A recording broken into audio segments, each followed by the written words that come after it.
From home to the road now. Yeah, obviously, it always helps when you can score goals on the road. But at the same time, it's about being organized, being disciplined, understanding the game, knowing that they're obviously going to be right up for it, coming off of not only our result, but obviously the result of their last game. So it's going to be a hard game. We know that. Anytime you go on the road in MLS, it's always hard.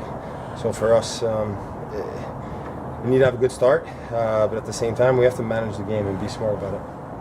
It seems like managing the game is something that this team has gotten a lot better at, particularly during this homestand. Is that just experience of playing together, or what is that? I think it's experience playing together. I think it's experience playing games. You look on the pitch, we've got guys in the attacking third, defensive third, in the middle of the pitch that have played a lot of games, internationals, know what difficult games are about. And when you have that experience on the pitch, it helps, and it's able to pull some of the other guys in certain moments and certain times of games when maybe you're under pressure a bit, help those guys through those moments and be able to come out on top. The first meeting with the Reds was a weird game. Is there anything that you can take from that and apply to this one? I mean, listen, obviously the sendings off changed that game in a huge way. So we know it's going to be a different game. We know it's going to be a hard game. They've got good players. We've got a bunch of internationals themselves, guys that have obviously played for the U.S., played for other countries. We've got talented individuals, and they're going to come out with a point to prove. So you look at the last game, and yeah, the result was flattering, but we're expecting a much harder game and a much closer game for sure. Have you heard from Bruce? Do you expect to be called up? Don't know. They're good about communication. We'll see what happens. Yeah, Nguyen and Kamara up front. Just talk about challenges they present, and what do you expect to see their offensive attack be with two-man front? Yeah, I mean, listen, their athleticism is very good in terms of getting on the end of balls, whether it be with their pace in the air. Their technical ability is very good. They can create chances out of almost nothing. So it's going to be important for us to make sure that we put those fires out early and don't let them grow. Don't let them grow in confidence in terms of individual players, but also as a team.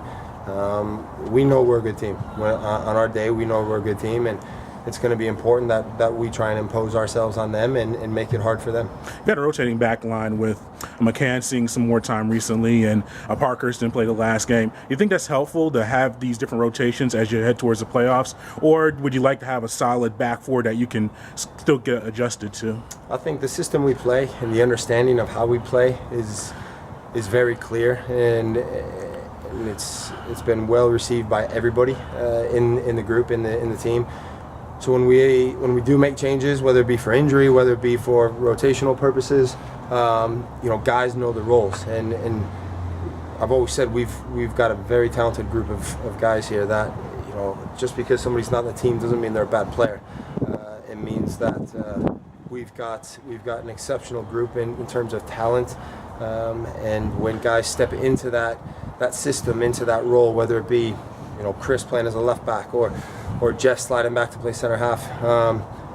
They know the roles, and they're able to do it effectively and help us to continue to push this thing forward. And Tata said y'all are going for the second seed. Is it now just a matter of just win the next game? Yeah, I mean, listen, there's a lot of things that come with that.